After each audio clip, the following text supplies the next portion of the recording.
My hair okay? I feel like it's flipping weird ways. Is it fine? Yes and yes. Okay.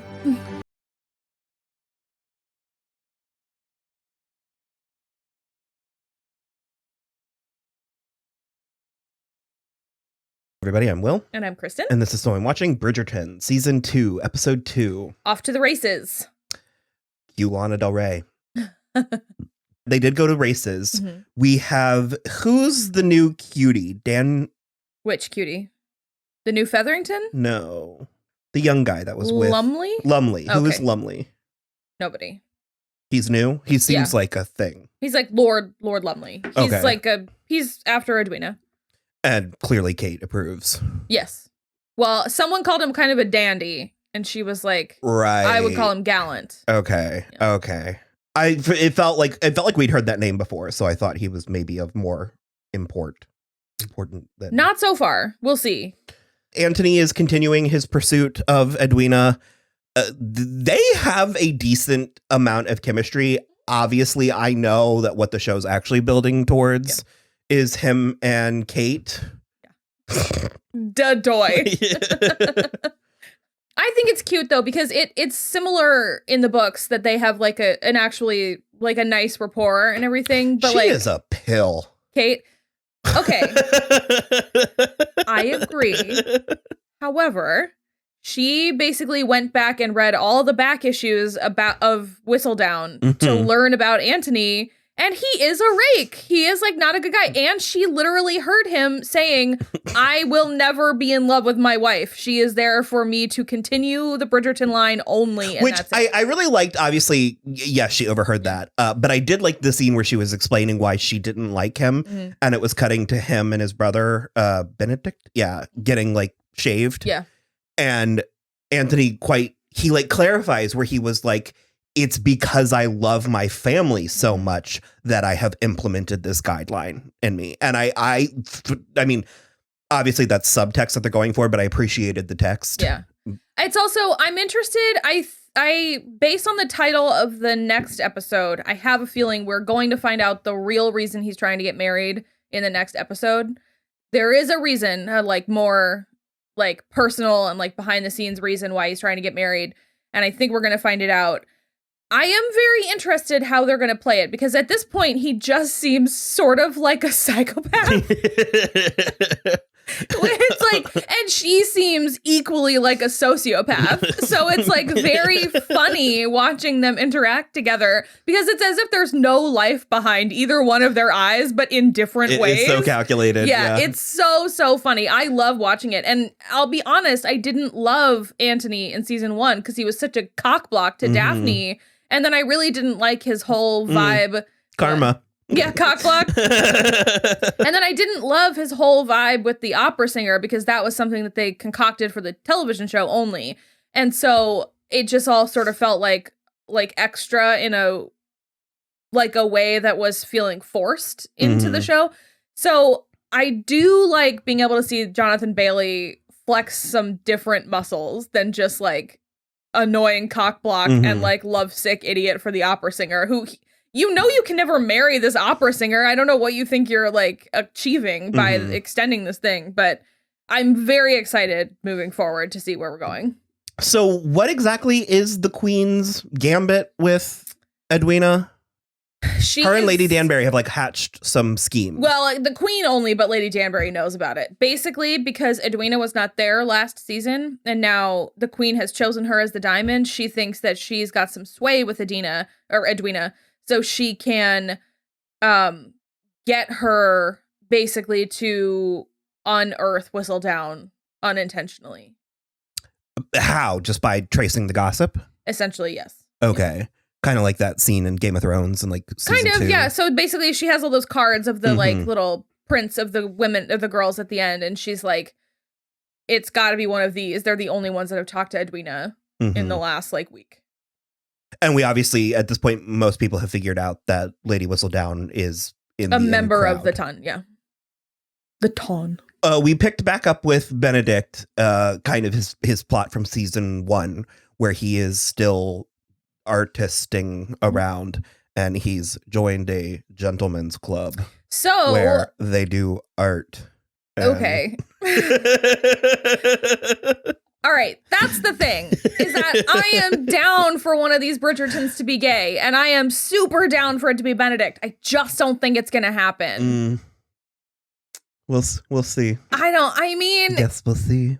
Look, I know I'm setting myself up. Spoiler alert, he gets a wife, and his book is next, so I don't know. Did it not feel a little...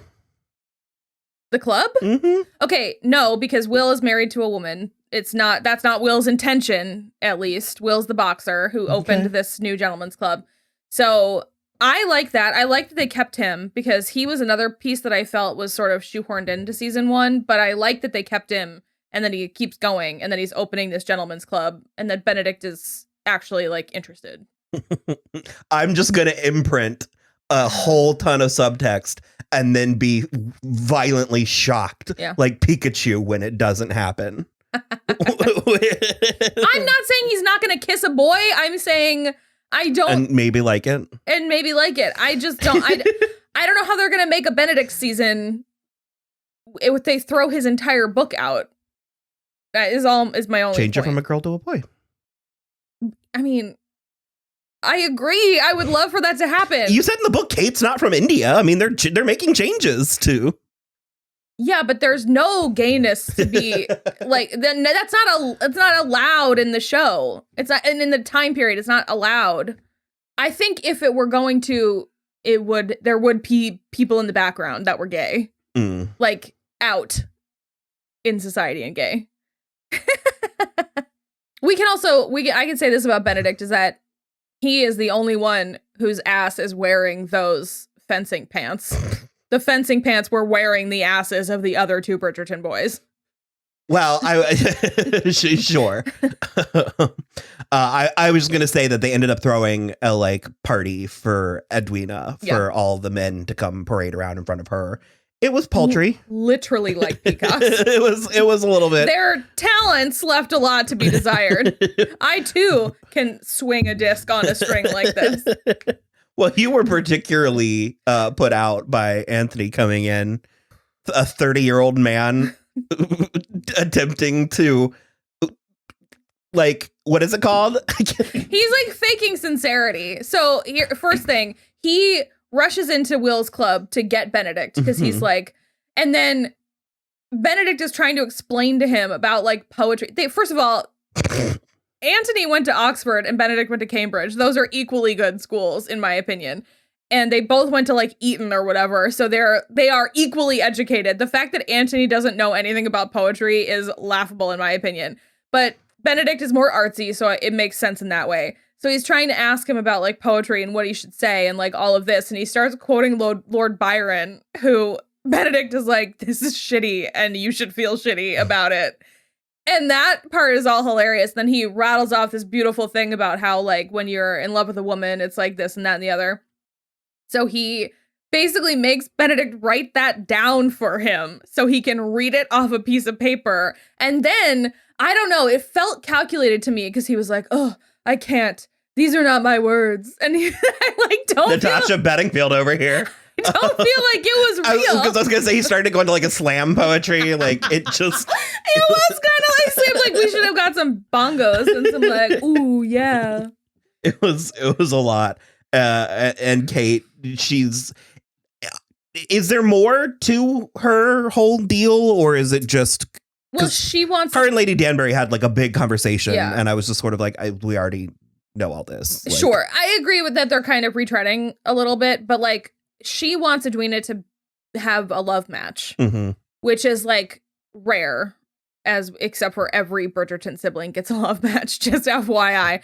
So she basically she thinks that Anthony is just making this calculated decision and that there's absolutely no feeling behind it. And that is true to a point, except for he has mentioned that he does need to at least feel something above indifference for the woman who's going to be his Viscountess. So I don't know. I am obviously on Kate's team because she thinks that he is just nothing but a dirtbag and a scoundrel. And he is obviously not that because, as you mentioned, he does love his family enough that he's making this decision for them, especially. Well, he's also still in society. I mean, Yeah. he still is friends with Lady Danbury. Yeah. And because you would think her word would count for something. Yeah.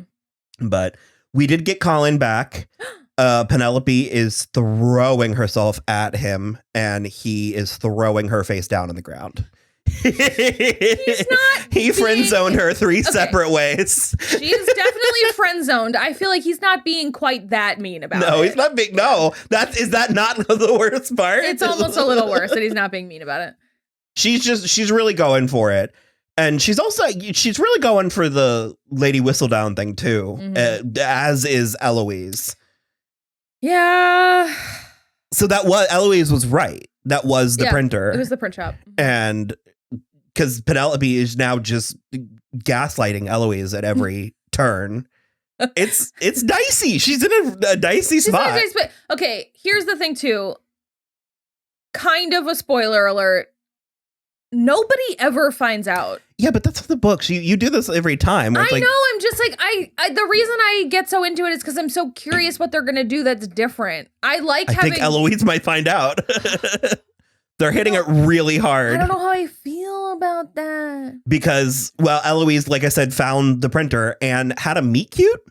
I hope not. Why? She would get in such trouble. Oh, that's exactly how these romance scenarios work. Yeah, but also, he was a feminist. I really like Eloise's book. It's like one of my favorite of the books. Well, he was a feminist because he at least was like working at the printer that's shilling feminist readings. But she was trying to talk to him like she's like, oh, I bet you're surprised that a woman. Okay, sure, yeah. So, and then was it Marina? No, Marina was last season. Who's the French seamstress? Oh, Madame Delacroix? Genevieve. Yeah. She was around in the last episode. She's the modiste. She's in this one. She saw Penelope out and about in lady's maid getup in the sketchy part of town, I guess.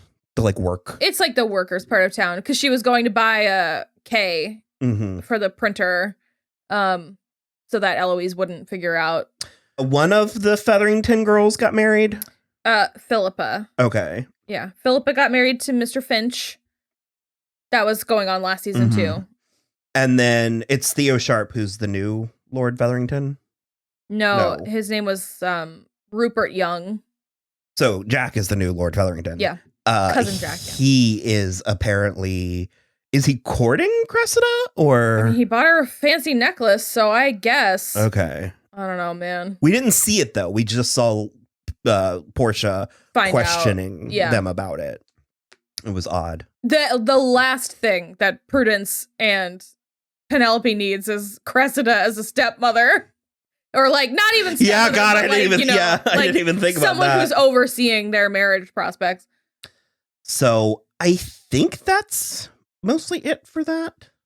That is mostly it. The horse race was fun. Kate's horse won. Anthony bought Edwina the horse that didn't win but was second place, and it was she was upset he was going to the glue factory, and so then Anthony got him for her, and she was kind of like, oh, I wasn't that upset. I like animals that sit on my lap. Take the fucking horse. I was like, okay, bitch. That was a beautiful horse. Come on. I don't know. I'm enjoying the Kate and Anthony stuff. I mean, Kate, they both are too severe about it at this point. Fun. They're going to soften, obviously. I'm very excited for that. They're going to be away. There's going to be one bed at the end that they're going to have to share. You are remarkably on the money. There is not only one bed, but they are away when things happen. So you're not entirely wrong. So I love it. It was a format. I love to see it. So yeah, I think that's good for now. All right. We'll be back for episode 3.